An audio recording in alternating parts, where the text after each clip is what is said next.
Subscribe कीजिए GS news channel को और बेल आइकन को दबाइए लेटेस्ट वीडियो सबसे पहले देखने के लिए। नमस्कार दोस्तों, मैं राहुल नागपाल और आप देख रहे हैं सोशल मीडिया। हम लोग हैं गाजीपुर बॉर्डर पर और गाजीपुर बॉर्डर पर जैसा कि आपको विदित है कि यहाँ किसान आंदोलन चल रहा है। किसान आंदोलन पिछले 4 महीने से चल रहा है और 4 महीने से अधिक का समय है किसानों को बॉर्डर पर डटे हुए हो गए हैं। सरकार है कि वो बिल वापस नहीं ले रही और किसान है कि वो घर वापसी नहीं जा रहे हैं। इसी सारे मामले को लेकर के जिस प्रकार से कल राजस्थान के अलवर में किसान नेता राकेश टिकैत पर हमला हुआ है, इन्हीं सारी बातों को लेकर के हम बात करेंगे। एडवोकेट संजय सिंह हमारे साथ हैं, उनसे बातचीत करेंगे कि कल का जो हमला हुआ है उसके पीछे कौन सी ताकतें हैं जो किसान नेता राकेश टिकैत पर जिन लोगों ने हमला किया है। बगी साहब, कल जो हुआ है क्या लगता है उनके पीछे कौन सी ताकतें काम कर रही हैं? विरोधी ताकतें काम कर रही हैं। कौन लोग हैं विरोधी ताकतों में? आप जानते हैं पूंजीपतियों के एजेंट हैं, वो मामूली गुंडे हैं। सरकार पूंजीपतियों के कब्जे में, पूंजीपतियों के इशारे पे ये छोटी मोटी हरकतें हो रही हैं। और आपकी जानकारी के लिए क्षमा मांगते हुए मैं एक बात कहना चाहूँगा कि आंदोलन को 4 महीने नहीं हुए, पंजाब में 2 महीने चलने के बाद ये आंदोलन दिल्ली के दरवाजे पे पहुँचा जी। और अब ये क्रांति के रूप में पूरे देश में, बस इसमें विस्फोट की ज़रूरत है और फिर ये क्रांति बन जाएगा। और अगर क्रांति फेल होगी तो थर्ड स्टेज आएगी युद्ध। और चूँकि युद्ध होता है 2 सेनाओं के बीच में, 2 शक्तियों के बीच में, आर पार की लड़ाई जी। तो दूसरी पावर यहाँ कोई पाकिस्तान और चाइना तो है नहीं। तो एक तरफ किसान होंगे और एक तरफ सरकार होगी, तो ये होगा गृह युद्ध। तो आप जो हैं एक गृह युद्ध की तरफ धकेले जा रहे हैं सरकार की संवेदनहीनता की वजह से और अनुशासनहीनता की वजह से। मतलब हम ये मान लें कि देश जो वो गृह युद्ध की तरफ जा रहा है। बिल्कुल वो उसी दिशा में जा रहा है। और चिंता की बात यह है कि दिशा के साथ साथ एक चीज़ बड़ी महत्वपूर्ण होती है, गति जी। तो गलत दिशा में बहुत तेज़ गति से देश जा रहा है। और 70 साल की जो हमारी उपलब्धियां हैं वो तो सरकार ने निजीकरण करके बेचने की कोशिश शुरू करी थी, पर अब ये संविधान, ये संसद की व्यवस्था, ये सब भरोसे पे टिकी हुई होती है। तो हमारी संवैधानिक संस्थाओं के अंदर जनता का जो भरोसा है वो कम होता जा रहा है। और जिस दिन ये भरोसा ख़त्म होगा तो आपकी ये व्यवस्था जो कि 70 साल पहले आपने ली थी, वो जो बातें आप बता रहे हैं कि इन बातों पर सरकार को नहीं लग रहा कि देश गृह युद्ध की तरफ जा रहा है, या सरकार जानबूझ करके अनदेखा कर रही है? जानबूझ के अनदेखा नहीं कर रही है। अगर हम हिस्ट्री को पढ़ें, देखिए इतिहास से सिर्फ सबक लिया जा सकता है जी। और महात्मा बुद्ध भी इतिहास हो गए, गुरु नानक देव भी इतिहास हो गए, रामकृष्ण भी इतिहास हैं। इस अनंत इतिहास में से सिर्फ इसका एक लाइन में समेट लो कि अगर इससे सबक ले लिया तो इसे दोहराने के लिए अभिशप्त नहीं होंगे। और हम अगर देखें कि पहले लड़े 2 काठियावाड़ी बनी है, 2 गुजराती बनी है, महात्मा गांधी और मोहम्मद अली जिन्ना।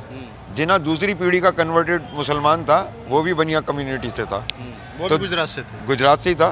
तो लड़े 2 काठियावाड़ी बनी है और बटा पंजाब और बंगाल। This is politics. तो जब उस वक्त इतनी सहृदयता वाले 2 बनियों ने देश को बांट दिया था, तो अब ये फिर इन बनियों के हाथ में, जो गुजराती हैं, इनके हाथ में ये देश फिर बटेगा। मतलब आप उन 2 बनियों से इन 2 बनियों की तुलना कर रहे हैं? हाँ, ये ज़्यादा शक्तिशाली हैं। गांधी पावर में, गांधी इतने सत्ता पे कभी पकड़ नहीं रखते थे, क्योंकि जब तक उन्होंने संघर्ष किया तब तक सत्ता हाथ में आई नहीं थी। और अब ये पहली बार ऐसा हुआ है कि अब पूरी व्यवस्था इनके कब्जे में है। सरकार राकेश टिकैत पर या सरकार के जो चेले हैं, जो लोग सरकार में बैठे हैं, या वो लोग जो उनके आसपास घूम रहे हैं, वो लोग राकेश टिकैत पर हमला करके इस तरीके का क्या साबित करना चाहते हैं? नहीं, वो साबित नहीं करना चाहते, वो एक चेन रिएक्शन शुरू करना चाहते हैं। जो वो हरियाणा में भी ये कोशिश कर चुके हैं, वो पंजाब में भी ये कोशिश कर चुके हैं। तो वो क्रिया की प्रतिक्रिया कि ये लड़ाई जो है फिर समुदायों के बीच में, जनता के बीच में होने लगे। एक तरफ बीजेपी के आरएसएस के लोग हो जाएं, एक तरफ ये किसान हो जाएं, और ये अनुशासनहीनता अराजकता में बदल जाए, ताकि फिर इसे गोली और बम से दबाया जा सके। आप कह रहे हैं कि क्रिया के प्रति क्रिया हो रही है, लेकिन जिस प्रकार से पंजाब में विधायक की पिटाई की गई, जिस प्रकार से अभी हाल ही में हरियाणा में जो दुष्यंत चौटाला उनका विरोध चल रहा है, तो कहीं ये तो नहीं लग रहा कि अगर आप हमारे नेताओं का विरोध करोगे तो हम आपके नेता का विरोध करेंगे? देखिए, किसानों में तो संयुक्त किसान मोर्चा एक सामूहिक नेतृत्व में विश्वास करता है और ये उसी रूप में है भी। लेकिन अब फेस ऑफ द एजिटेशन और प्रोटेस्ट और आंदोलन और क्रांति वो राकेश टिकैत जी बने। तो सरकार की प्रतिक्रिया जो इन गुंडों की है, वो जो सरकार के प्रोटेक्शन में होता है, वो मात्र इस वजह से कि इसकी प्रतिक्रिया आए। और ये प्रतिक्रिया, अब जैसे आपने हरियाणा का नाम लिया, जब आपको माहौल पता है कि आपके प्रति वहाँ पे असंतोष है, आपके प्रति जनता आक्रोशित है, तो आपका वहाँ पे डंडे के बूते पे जबरदस्ती पहुँचने की कोशिश करना क्या साबित करता है?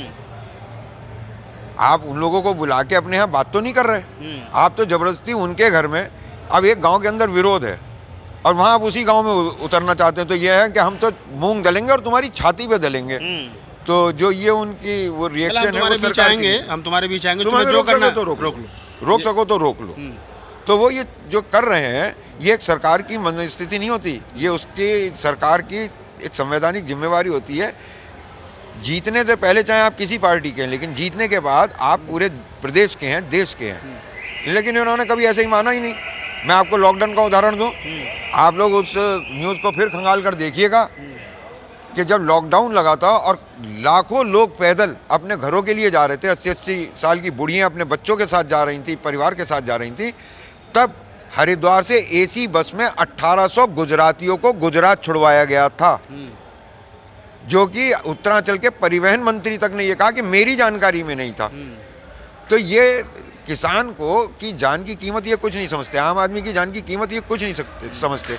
ये तो सिर्फ पूंजीपति के जान की कीमत और गुजराती की जान की कीमत को मतलब आप ये कहना चाह रहे हैं कि पूंजीपति और वो भी गुजरातियों के हाथ में है, जो है देश जा रहा है। जी, सरकार को ये मालूम है कि बड़ा नुकसान हो सकता है, सरकार को ये मालूम है कि फिर उसके मतलब सरकार अगली बार जब वोट मांगने जाएगी तो किस मुंह से वोट मांगने के लिए जाएंगे, उसके बाद भी सरकार जो है वो अड़ियल रवैया अपना रही है। क्या क्या मजबूरी है? मुझे एक बात बताइए कि क्या ज़रूरी है कि आरएसएस की थिंकिंग में वो कहते अखंड भारत की बात है, वो जो भी बोलते हैं उसका विपरीत करते हैं। अब वो अखंड भारत की बात कर रहे हैं, तो चिंता मेरी इस वजह से है कि ये अब कितने खंड करवाएंगे इसके, ये इनका एजेंडा हो सकता है। आप कह रहे हैं देश नुकसान में जा रहा हो, जाता रहे। अडानी साहब एक दिन में 22,000 करोड़ रुपए कमा लेते हैं। पिछले साल जब लॉकडाउन में सब कुछ बनता, तब उनके गोदाम बन रहे थे, रेलवे लाइन बिछ रही थी, और उनकी रात और दिन अंबानी साहब से तेज पैसा अडानी साहब कमा रहे थे। अडानी साहब का नाम मालूम है आपको क्या है? गौतम अडानी। गौतम जैन है। जैन हिंदुस्तान के बड़े पूंजीपति हैं। जैनों की खूबी, अमित शाह भी जैन ही है। अमित शाह साहब के लिए बता दूं मैं कि अमित शाह साहब अभी 8-10 महीने पहले तक जैन थे, लेकिन उन्होंने अब पिछले कुछ दिनों से अपने सुर बदले हैं और उन्होंने अपना रोल बदला है, और अब खुद ही वो इस बात को, उनके ही वक्तव्य हैं कि मैं सनातनी बनिया हूँ। अच्छा। इसका मतलब ये है कि उन्हें ये मालूम है कि किसानों के और जनता के इस आक्रोश का सामना किसी ना किसी को करना पड़ेगा। इन्हें तो किसानों में खालिस्तानी भी दिख गए, फिर इन्होंने जाटों को, नेताओं को भेजा कि जाटों को समझाओ, इन्हें किसानों में जाट भी दिख गए, इन्हें व्यापारियों में जैन दिख रहा था, तो उन्होंने अब अपने आप को जैन ना कह के सनातनी बनिया कहना शुरू कर दिया है। तो संजय, चतुर बनिया है। हाँ, आपने कहा जो चतुर बनिया है, लेकिन आप मुझे चलते चलते थोड़ा सा हमारे दर्शकों को बता दीजिए, ये आंदोलन जा किधर रहा है, इस आंदोलन का भविष्य क्या दिख रहा है आपको? देखिए, इस आंदोलन के भविष्य के ऊपर भारत का भविष्य डिपेंड कर रहा है, देश का भविष्य डिपेंड कर रहा है। अगर ये आंदोलन, ये क्रांति सफल होती है तो राष्ट्र का कोई भविष्य बचेगा, और अगर ये पूंजीपति कामयाब होते हैं तो भारत माता आज आईसीयू में है, और उस टाइम हो सकता है कि ये लोग इसके टुकड़े करवा चुके हों। तो दोस्तों, और ये सवाल मैं आपसे रखना चाहूँगा, आप भी पत्रकार हैं, पढ़े लिखे लोग हैं, जी, और समाज पे और राजनीति पे सब पे आपकी बराबर नज़र रहती है, ये आपके लिए होमवर्क है। जी, क्या आप मुझे बताएं कि अगर ये देश तोड़ने की प्लानिंग कर रहे होंगे तो इनके दिमाग में क्या स्कीम होगी, इन्होंने वो क्या नक्शा बनाया है? अगर आप अगली बार मुझसे मिलेंगे तो शायद मैं आपसे इसी बात पे बात करूँगा, क्योंकि पॉलिटिकल मैप्स हमेशा रीड्रॉ होते रहते हैं। मैं एक दिन अपने बच्चे से बोला कि एटलस में से जाके, कि वो एटलस का बहुत शौकीन है, तो मैंने, वो 8वीं-9वीं क्लास में था, मैंने कहा जाओ तुम सोवियत संघ देख कर आओ। वो लौट कर आया, मुझसे बोला पापा एटलस में सोवियत संघ तो है ही नहीं। तो मैंने, वो बैक में मिलेगा पुराने नक्शों में, अब वहाँ रशिया है, सोवियत संघ टूट गया। और आप तो वो दुर्भाग्यशाली राष्ट्र है मेरे दोस्त कि जब कोई मुल्क लड़ाई हारता है तो टूटता है, जीतने वालों से लूटता है, खसोटता है, कमज़ोर बनाता है और तोड़ता है। जर्मनी लड़ाई हारा, टूट गया। सोवियत संघ लड़ाई हारा, टूट गया। आप वो बदकिस्मत मुल्क हैं नॉन पॉलिटिकल कैरेक्टर की वजह से कि इसने जब अपनी आज़ादी की लड़ाई जीती तो उसका इसने एडवांस में पेमेंट हार का करा था। 14 अगस्त 1947 को पाकिस्तान अस्तित्व में आ चुका था, उसके बाद आपने अपनी आज़ादी का जश्न मनाया था, जिसे आप कहते हैं कि हमने लड़ाई जीती। आपने लड़ाई जीती नहीं थी, आप उसका एडवांस में हार का पेमेंट करके आए थे। तो अब अगर हमारा देश टूटेगा भी तो ये स्मार्टफोन वाली जनरेशन आपस में डिस्कशन ही करेगी। तो दोस्तों, आप थे एडवोकेट संजय सिंह, बहुत अच्छे वक्ता हैं और बहुत उच्च क्वालिटी के जानकार हैं। बहुत सारे मुद्दों पर हमने उनसे बातचीत की, बहुत सारे सवाल हमने उनसे किए और उन्होंने बड़ी ही विनम्रतापूर्वक हमारे तमाम सवालों का जवाब जो है वो दिया। उम्मीद है कि हम इन फ्यूचर और किसी विषय पर उनके साथ बातचीत करेंगे और वो हमें इसी उम्मीद के साथ हमारे सारे सवालों का फिर दोबारा जवाब देंगे। अगर आपको हमारा वीडियो अच्छा लगे तो इसको लाइक कीजिए, शेयर कीजिए, कमेंट्स कीजिए, हमारे चैनल को सब्सक्राइब कीजिए और आप देखते रहिए सोशल मीडिया। मैं राहुल नागपाल, गाजीपुर बॉर्डर, कैमरामैन शेयरबोध के साथ। सब्सक्राइब कीजिए जीएस न्यूज चैनल को और बेल आइकन को दबाइए लेटेस्ट वीडियो सबसे पहले देखने के लिए।